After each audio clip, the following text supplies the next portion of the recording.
तो परमाणु को आवेशन के आधार पर, आवरण के ऊपर आवेश बने उसके आधार पर दो प्रकार से बांटा गया। पहला है आयन, जिस पे आवेश होता है, जैसे मैंने बोल दिया सोडियम प्लस, ये प्लस क्या है, इसके पास एक इलेक्ट्रॉन की संख्या ज्यादा है, तो आप क्या हो गए, आवेशित हो गया। और दूसरे अणु होता है आवेश रहित, जिस पे कोई आवेश नहीं पाया जाता, जैसे आपका हो गया H2 हो गया या O2 हो गया, ये सारे क्या आवेश रहित। अब अपन देखेंगे आगे अणु क्या होते हैं, अणु किस प्रकार से प्रकृति के अंदर प्रेजेंट होते हैं। परमाणु का अस्तित्व तो हम देख लिए, परमाणु किस रूप में प्रेजेंट होते हैं, यौगिक अणु या आयन के रूप में। मुक्त अवस्था में केवल निष्क्रिय गैसें पाई जाती है।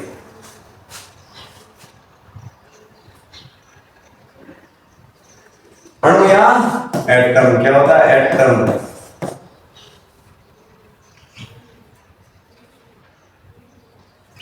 किसी अणु का निर्माण किससे होगा, दो उससे अधिक परमाणु के रासायनिक बंध द्वारा। ये क्या कह रहा है, रासायनिक बंध होगा किसके अंदर, दो या अधिक परमाणु के बीच, किसके बीच, परमाणु के बीच। क्या बनाएगा, आपके अणु का निर्माण करेगा, एटम का निर्माण। अणु जैसे H प्लस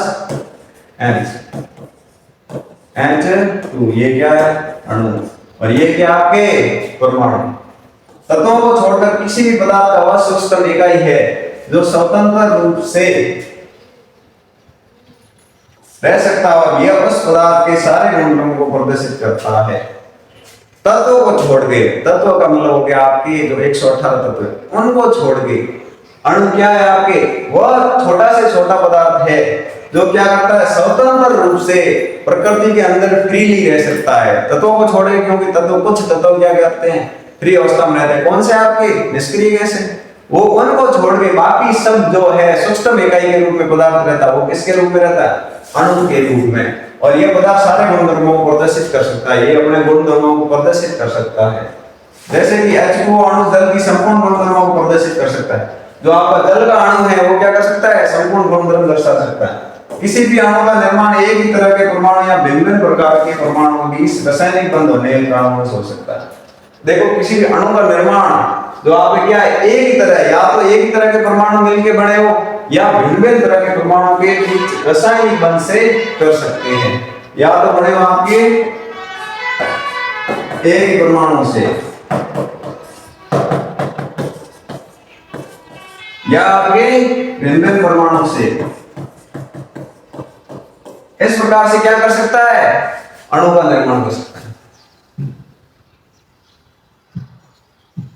अणु के निर्माण के आधार पर अणु को कितने भागों में बांटा है, दो भागों। कितने, दो भागों। अणु एक ही तरह के परमाणु से निर्मित, केवल एक ही प्रकार के परमाणु, जैसे ये ऑक्सीजन, एक और दो ऑक्सीजन, नाइट्रोजन एक और दो नाइट्रोजन से, O3 तीन ऑक्सीजन से, सल्फर 8 सल्फर से, कितने, 8 सल्फर से। ये आपका फास्फोरस 4 पी से, कितने, 4 पी से।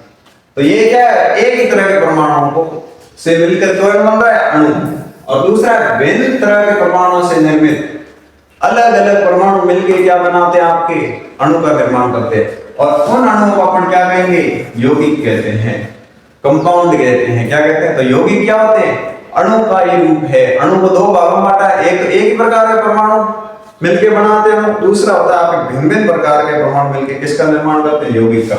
जैसे H2 CO2 NaCl CaCO3, जल, कार्बन डाइऑक्साइड, सोडियम क्लोराइड, क्या ये सोडियम क्लोराइड। ये आपके क्या है, कैल्शियम कार्बोनेट, क्या है,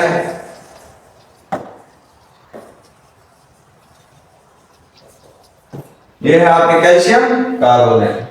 परमाणु का किसी एक अणु में उपस्थित परमाणुओं की संख्या, किसकी, परमाणुओं की संख्या, किसमें, अणु के अंदर, किसके अंदर, अणु के अंदर परमाणु की कितनी संख्या है, वो आपके परमाणुता कहलाती है। क्या कहलाती है, एक अणु के अंदर परमाणु की संख्या कितनी है। जैसे ऑक्सीजन के अंदर कितने परमाणु है, 2 है, तो ऑक्सीजन की परमाणु कितनी होगी, 2। ठीक है, सल्फर के अंदर कितने, 8 परमाणु, परमाणु कितनी होगी, 8 परमाणु। किसी एक तत्व में उपस्थित परमाणु की संख्या क्या कहलाती है, उसकी परमाणुता कहलाती है।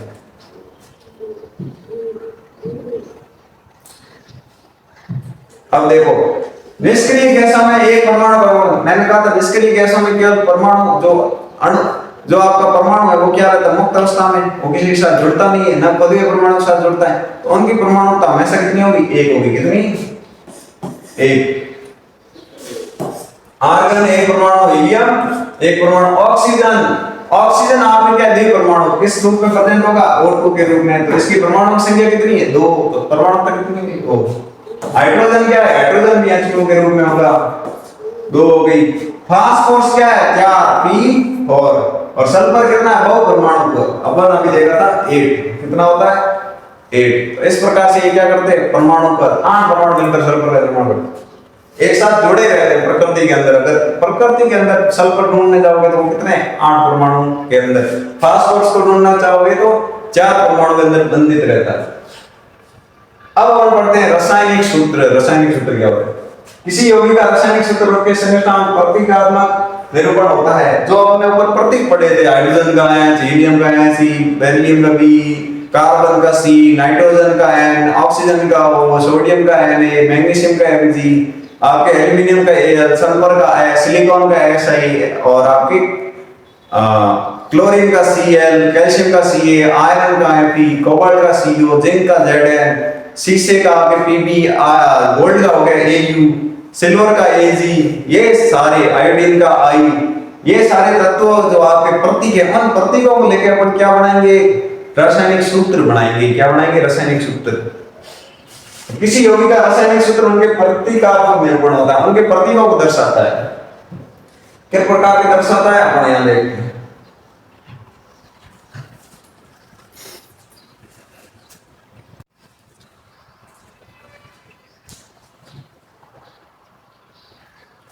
अब हम देखेंगे कि रासायनिक सूत्र है, उनकी क्या विशेषता है, वो किस प्रकार से मिलके बनेंगे। रासायनिक सूत्र है जिसमें आपके परमाणु मिलके अणु, और अणु 2 प्रकार से बनते हैं, या तो एक ही प्रकार के परमाणु से मिलके बना है, दूसरा अलग अलग परमाणु से मिलकर बना है। तो अलग अलग परमाणु से मिलकर बना उसको यौगिक कहते हैं, एक ही परमाणु से मिलना वो आपका अणु है, अणु को दूसरा रूप यौगिक है। अब ये जो मिल के बने उनका द्रव्यमान किस प्रकार से ज्ञात करेंगे, तो परमाणुओं का द्रव्यमान ज्ञात करना परमाणुक द्रव्यमान कहलाता है, और अणुओं का द्रव्यमान ज्ञात करना आपके आणविक द्रव्यमान कहलाता है। तो पहले अपन परमाणुओं का द्रव्यमान ज्ञात करेंगे। क्या करेंगे, परमाणु का। रासायनिक सूत्र के संघटना में संयोजकताएं या आवेश बराबर होने चाहिए, तो इनकी संयोजकता है और आवेश हमेशा क्या होना चाहिए, बराबर। अपन देखेंगे कैसे। धातु है और धातु यौगिक की रासायनिक सूत्र संरचना में किसको, धातु को पहले लिखा जाता है। किस प्रकार से, ये आपकी कैल्शियम क्या है, धातु, और ऑक्सीजन क्या है, अधातु, सोडियम क्या है, धातु और क्लोरीन अधातु, कॉपर क्या है, धातु और ऑक्सीजन अधातु, आप दूसरा मैग्नीशियम क्या है, धातु, ऑक्सीजन क्या है, अधातु। तो पहले क्या लिखी जाएगी, हमेशा धातु लिखी जाएगी। क्या लिखी जाएगी, धातु लिखी जाएगी। किसमें, रासायनिक सूत्र के अंदर। दूसरा, परमाणु आयन के समस्थानिक सूत्र में आने की स्थिति में इस आयन के ब्रैकेट में रखा जाता है, फिर संयोजक अथवा आवेश को ब्रैकेट के नीचे लगाते हैं। देखो, समस्थानिक आवेश क्या, मतलब समान आवेश आ गया। किसका समान आवेश, मैंने कह दिया यहाँ क्या है, 2H, जैसे मैग्नीशियम की क्रिया हुई आपके जल के साथ, किसके साथ, H2O के साथ, जल के साथ। अब इसको अपन क्या कर रहे हैं, यहां लिख रहे हैं। तो अपन ने क्या किया, यहां तो यौगिक बनेगा, यहां आपने लिया 2Mg लिया और यहां 2H2O, तो MgOH। अब यहां क्या रहेगा, OH क्या रहेगा, हाइड्रोजन और ऑक्सीजन परमाणु की संख्या समान रहेगी, तो हम यहां ब्रैकेट के नीचे लिखेंगे। किसके नीचे, ब्रैकेट में। ऐसी स्थिति जिसमें हाइड्रोजन और ऑक्सीजन परमाणु की संख्या समान आएगी, तो यहां क्या बन जाएगी आपके, अब ये समान कैसे आ रही है, इसके साथ क्या निकल जाएगी, H2, क्या निकल जाएगा आपके, H2।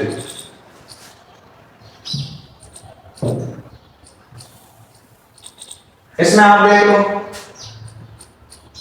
ये आपको दिख रहा है कैल्शियम हाइड्रोक्साइड, हाइड्रोजन और ऑक्सीजन समान है, तो क्या हो गया ब्रैकेट में NH4। इसमें, और ये 2 लिख रहा था, नाइट्रोजन की भी संख्या 2 है, हाइड्रोजन की भी संख्या 2 है। सल्फर, और इस प्रकार से आणविक द्रव्यमान, किसी भी एक अणु के उपस्थित परमाणु के द्रव्यमान के जोड़ को आणविक द्रव्यमान कहा जाता है। किसी भी एक अणु में उपस्थित परमाणुओं के द्रव्यमान को जोड़ना आपके आणविक द्रव्यमान कहलाता है। तो परमाणुओं का द्रव्यमान अपन ज्ञात करेंगे तो पता चल गया परमाणु द्रव्यमान कैसे ज्ञात करते हैं। उनके द्रव्यमान की संख्या लेंगे, जोड़ देंगे। अब आणविक द्रव्यमान तो परमाणु से अणु बड़ा है तो परमाणुओं के द्रव्यमान को जोड़ देंगे तो आणविक द्रव्यमान आ जाएगा। जैसे आपके H2O का द्रव्यमान क्या ले रहे हैं अपन, H2O का, तो इसमें क्या है 2 गुणा 4, क्या आ गया आपके 2 गुणा 4 और 1 गुणा 0 का द्रव्यमान। यहाँ देखो H2O लिखा है। अब 2 गुणा 1 2 मतलब हाइड्रोजन 2 है संख्या में और आप 1 क्या इसके द्रव्यमान संख्या। ऑक्सीजन कितना 1 है और द्रव्यमान संख्या 16, कितना आ गया टोटल 18 U। ये क्या है आपका आणविक द्रव्यमान क्या है।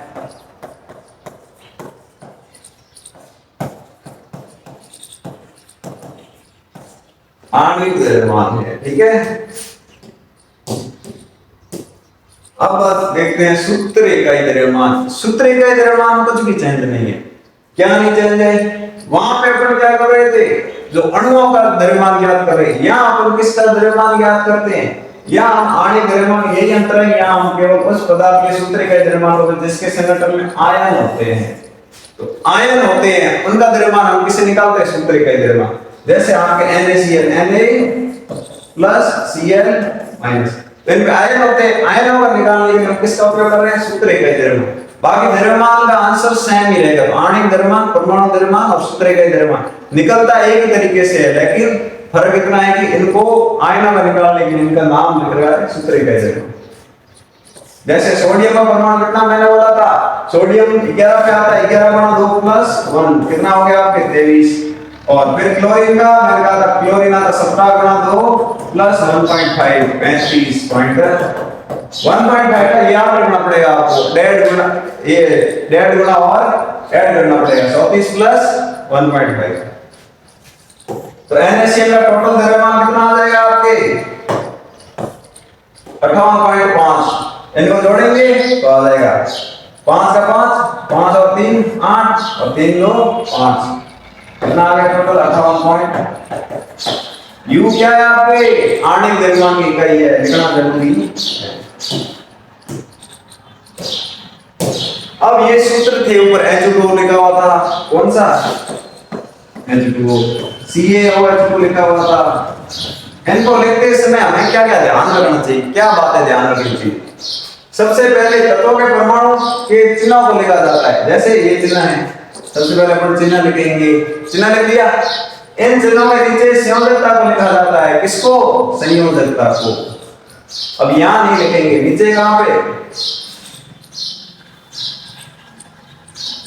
अब ये हाइड्रोजन लिखा मैंने, इसकी संयोजकता कितनी होती है, संयोजकता होती है आपके 1, कितनी होती है 1। अब संयोजित परमाणु की संयोजकता को क्रॉस कराते हैं। अब इधर मैं ले लेता हूं आपकी ऑक्सीजन, ऑक्सीजन की संयोजकता कितनी होती है, तो हाइड्रोजन का इलेक्ट्रॉनिक विन्यास 1 होता है और ऑक्सीजन का 2 6, इसकी संयोजकता होती है -2।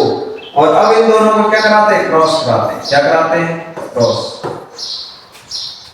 परिणाम स्वरूप पहला परमाणु दूसरे परमाणु की संयोजकता से, पहला परमाणु दूसरे परमाणु की संयोजकता से H2 से, और दूसरा परमाणु पहले परमाणु की संयोजकता ग्रहण करता है, दूसरा परमाणु पहले परमाणु की संयोजकता।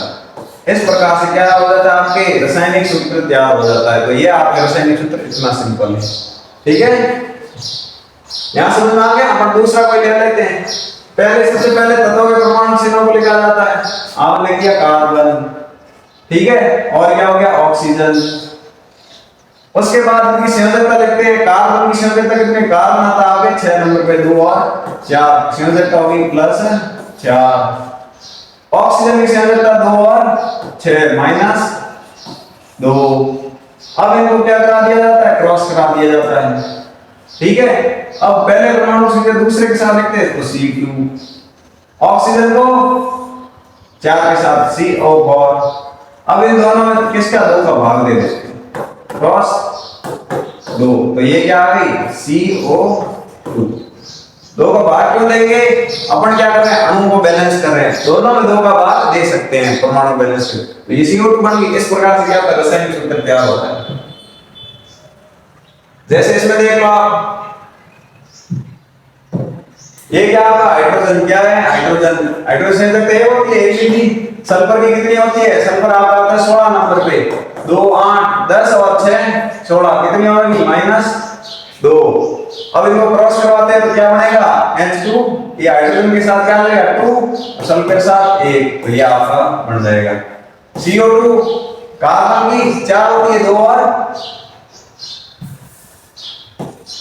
4 होती है, प्लस 4 हो गई। ऑक्सीजन की 2 और 6 होती है तो -2 हो गई। अब कार्बन के साथ कितना आएगा, -2, ये 2 हो गया। ऑक्सीजन के साथ 4 हो गया, 2 कार्बन ने भाग दे दिया, क्या मिल जाएगा, CO2। इधर हाइड्रोजन की कितनी है, 1 है। क्लोरीन की कितनी होती है, अब देख लेते हैं, 2 8 7, 1 इलेक्ट्रॉन की कमी है तो -1, और क्या बन जाएगा, HCl। इस प्रकार से HCl बनता है आपके। कार्बन और क्लोरीन, कार्बन की अभी बताई थी 2 और 4, कितनी बन जाएगी, 4 प्लस की, क्लोरीन की -1, इस प्रकार से बन जाएगा CCl बॉन्ड। इस प्रकार से अपन क्या कर सकते हैं, रासायनिक सूत्र बना सकते हैं। रासायनिक संयोजन किस प्रकार से होता है, उसमें सूत्र का निर्माण किस प्रकार से होता है, ये आप देखिए। अब आते हैं आयन। आयन क्या होता है, आयन एक परमाणु या परमाणु का समूह होता है, या तो एक परमाणु होता है या परमाणु का समूह होता है, 2-3 परमाणु साथ में होते हैं, जिस पर कुछ आवेश होते हैं, धनात्मक या ऋणात्मक अवश्य उपस्थित होता है। तो आवेश का मतलब उसके ऊपर कुछ नहीं, वो धनात्मक या ऋणात्मक होगा। धनात्मक आवेश सोडियम, पोटेशियम, कैल्शियम और एल्युमिनियम, आवेश कितना भी हो सकता है। सोडियम प्लस का मतलब क्या, +1 +2 +3 +4, तो सोडियम पर +1 होता है, पोटेशियम पर +1, कैल्शियम पर +2, एल्युमिनियम पर +3 आवेश होता है। कैसे पता चला कितना होगा, सोडियम कितने नंबर पर आता है, 11 पे, कितना होगा, +1, 1 अधिक है। पोटेशियम आपके कितने नंबर पर आता है, 19 पे, कितना, 19 पे, तो 2 8 10 और 8 18 और 2, तो टोटल उसपे कैल्शियम का आवेश कितना होगा, आपके 2 होगा, किस पे, और पोटेशियम पे ये होगा 2 8 8 1, ये आपका कैल्शियम है और ये पोटेशियम, और ये कैल्शियम, 2 8 8 2 +2 +1, ये +1 है इसके ऊपर, इसके +2, और एल्युमिनियम पे 2 8 3, तो इसमें कितना +3, किसका, एल्युमिनियम का। इस प्रकार से इसमें क्या है, आवेश है ऋणावेशित में आपको पहला आता है क्लोरीन, क्लोरीन 2 8 7, कितना कम है, -1, तो -1 इसमें -1 आवेश है।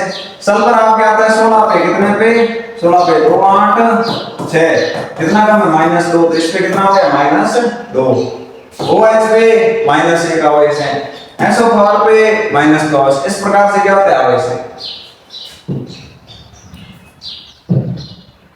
अब आयनों को 2 प्रकार से बांटा गया, पहला होता है सरल आयन, आवेशित परमाणु कण, और यौगिक आयन, आवेशित परमाणु का समूह। सरल आयन का मतलब हो गया, मैग्नीशियम पे कितना है, क्लोरीन पे कितना है, सोडियम पे कितना है, ठीक है, एल्युमिनियम पे कितना है, पोटेशियम पे कितना है, कैल्शियम पे कितना है। और यौगिक का मतलब 2 साथ में जुड़ा है, नाइट्रोजन हाइड्रोजन के ऊपर कितना आवेश है, कार्बन ऑक्सीजन के ऊपर, कार्बन के ऊपर कितना है, सल्फेट आयन पे कितना है, हाइड्रोक्साइड आयन पे कितना आवेश है।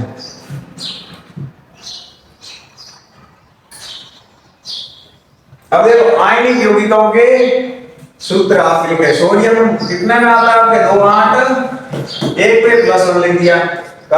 CO3 में कितना होता है, कार्बन में होता है 2 4 +4, और ऑक्सीजन पे कितना होगा आपके, ऑक्सीजन -2 गुणा 3, तो +4 -2 गुणा 3 कितना होगा, -6, +4 -6 कितना आएगा, -2, तो आपके आ गया -2, कितना आया, -2। और इस प्रकार से क्या होगा, ये इसको दे देगा, ये इसको दे देगा, क्या बन जाएगा, Na2CO3। इस प्रकार से ये सारे आपके क्या है, रासायनिक सूत्र, आयनिक सूत्र, जो आयन है वो किस प्रकार से रासायनिक सूत्र का निर्माण हो है।